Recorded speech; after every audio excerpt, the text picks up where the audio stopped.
Cette méditation quotidienne vous est présentée par le Centre Le Pèlerin, spécialisé en accompagnement psycho-spirituel. lepèlerin.org.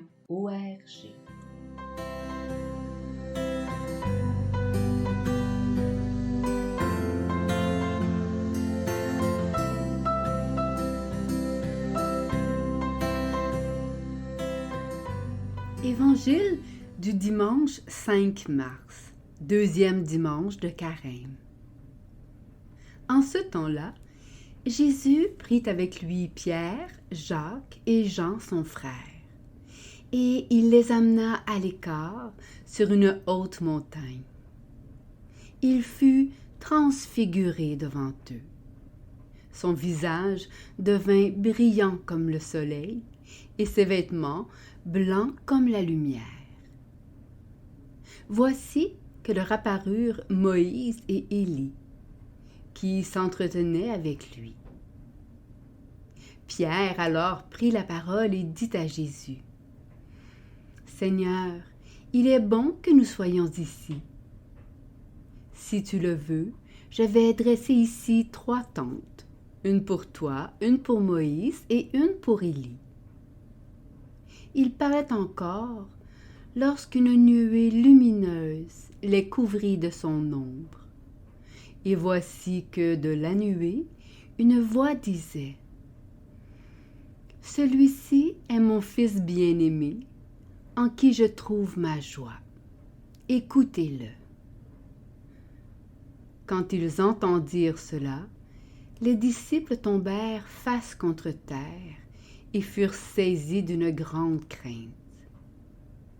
Jésus s'approcha, les toucha et leur dit: « Relevez-vous et soyez sans crainte. » Levant les yeux, ils ne virent plus personne, sinon lui, Jésus seul.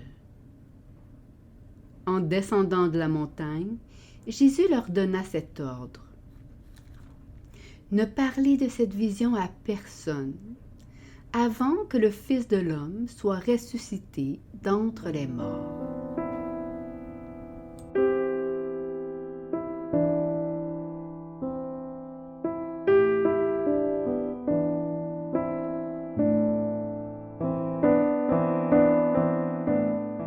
Méditation. Ecce homo. Voici l'homme. Voilà l'expression utilisée par Pilate pour décrire Jésus placé devant le peuple avec la couronne d'épines et revêtu du manteau de pourpre que portaient les empereurs romains. Voici l'homme, le seul véritable homme qui a existé, mais déjà défiguré par le mal humain et ses violences. Dans le texte médité de la Transfiguration, nous sommes aussi devant « Voici l'homme », mais cette fois, l'humain voulu selon Dieu, non pas défiguré, mais transfiguré, par, avec et en Dieu. Amenés à l'écart, sur une haute montagne, 3 des disciples vont contempler pour la première fois ce qu'est un humain, afin qu'ils puissent eux-mêmes, après la résurrection, être entraînés dans cette transfiguration. Cette mise à l'écart n'est pas un retrait de la réalité du monde, mais pourrions-nous dire un ensevelissement en lui, dans l'élévation, par et en sa source qui est Dieu. La transfiguration est à la fois cette descente du Verbe dans la chair, de l'incarnation du Fils dans l'épaisseur du monde, et tout autant l'élévation de l'humain par ce Verbe toujours en retour vers le Père.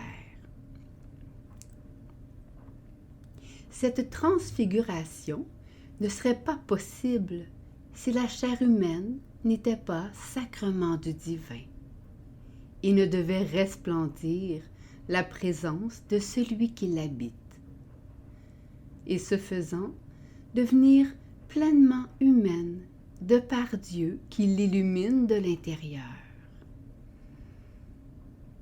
Tous nos visages doivent devenir brillants comme le soleil, transfigurés dans l'unique figure de l'invisible divin, qui est le Fils, et resplendissant Dieu au cœur du monde. Même nos vêtements, c'est-à-dire tout ce qui nous vient de la création, sont appelés à devenir blancs comme la lumière, révélant, eux aussi, la source de toute vie. Ce soleil et cette lumière sont le rayonnement de la beauté d'un humain uni à Dieu, et dont la source même est l'infini. Ce n'est pas cet humain réduit par nos violences et nos folies, mais cet humain au trait de Dieu. Cet humain n'est pas un être en procès et placé seul en dérision devant le jugement du mal, mais un être en pleine communion d'amour, non seulement avec les humains d'aujourd'hui, mais ceux d'hier, symbolisés ici par Moïse et Élie. L'être humain ne se vit plus en exclusion, mais en communion d'humanité et de création en Dieu. Et dans un tel monde, il y a une place ou une tente pour chacun chacune où il fait bon vivre enfin. Seigneur, il est bon que nous soyons ici.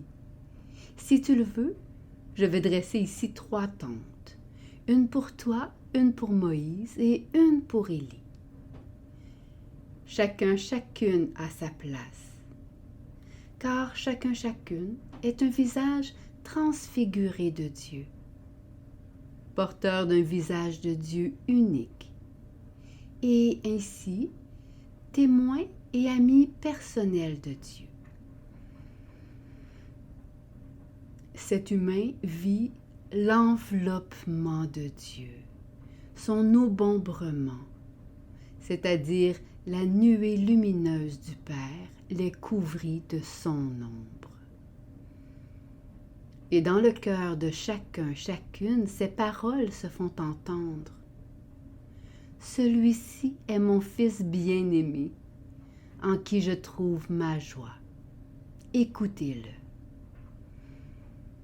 Toutes et tous, engendrés en la parole du Père qu'est le Fils, peuvent, dans le plus intime de leur être, entendre cette parole qui les engendre, entendre cette parole unique de Dieu que le Fils veut être par eux, ou en elle, au nom du Père et au cœur du monde. Écouter cette parole et y obéir est non seulement dire oui à la naissance du Fils en nous, mais à notre naissance en Dieu. L'une et l'autre étant constamment à notre identité unique dans toute l'histoire du monde. Cette parole redonne à l'humain la beauté de sa source. Dans cette expérience de transfiguration, nous ne pouvons, au départ, comme les 3 disciples, que tomber face contre terre. Car devant ce visage ensoleillé du Christ, nous ne pouvons échapper au regard sur notre défigure et saisir ô combien le mal nous empêche de rayonner le Dieu qui nous habite et l'être unique que nous sommes appelés à être. Ce face contre terre est le mouvement d'une confession de notre misère, mais plus encore, du divin qui nous révèle sa grandeur et la nôtre. nous invitant ainsi, dorénavant, à vivre notre existence comme une confession humble de notre réelle humanité et de notre source.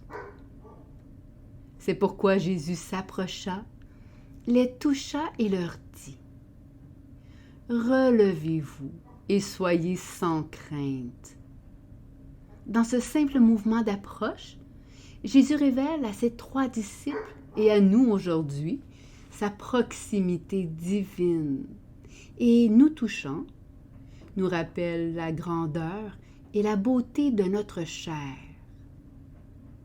En Jésus, Dieu est venu toucher notre chair et en faire la chair de Dieu. Le lieu même où Dieu peut être touché. Le lieu seul pour l'humain où Dieu peut être touché.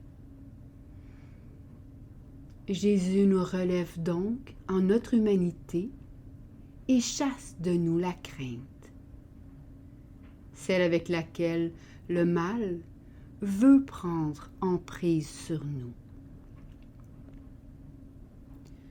Un tel être transfiguré ne peut que lever les yeux et ne voir plus personne, sinon lui, Jésus seul. En tout et en toutes et tous, nos yeux ne contemplent alors que Dieu seul, car nous saisissons de toute notre chair que Dieu seul suffit pour faire de nous son sacrement, son visage resplendissant, son témoin au cœur du monde.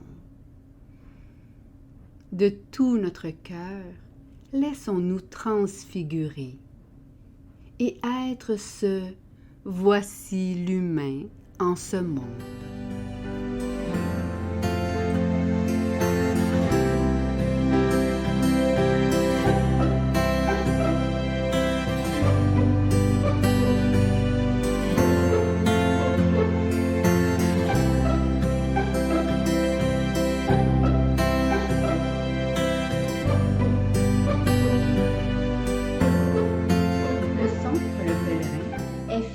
D'offrir depuis plus de 20 ans un service d'accompagnement ainsi qu'un certificat universitaire en accompagnement spirituel. Tous nos services sont offerts en ligne. Nous sommes situés à Montréal, au pied de l'Oratoire Saint-Joseph. Le pèlerin, le savoir intérieur qui transforme la vie. lepèlerin.org. Page Facebook, Centre Le Pèlerin.